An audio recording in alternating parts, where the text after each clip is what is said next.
Tiongkok jelas bukan lawan yang bisa dipandang sebelah mata. Statistik pertemuan justru menunjukkan dominasi negeri tirai bambu atas pasukan Garuda. Dari 5 pertemuan terakhir, timnas hanya bisa meraih 1 kali imbang, yaitu pada Oktober 2013 saat kualifikasi Piala Asia 2015. Sisanya, timnas selalu terjungkal. Bahkan, skor paling telak pernah terjadi pada Juli 2004 di Piala Asia saat timnas kalah 5-0.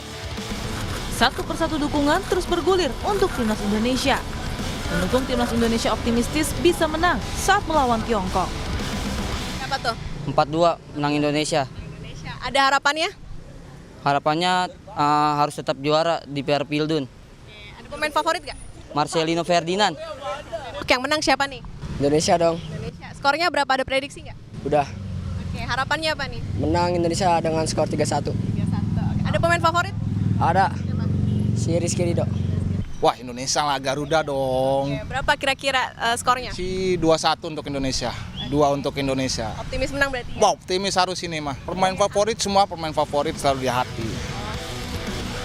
Pertandingan timnas Indonesia melawan Tiongkok akan digelar malam ini di Stadion Gelora Bung Karno, Jakarta. Pertandingan ini menjadi satu asa Garuda untuk menuju Piala Dunia 2026. Tim Liputan Kompas TV.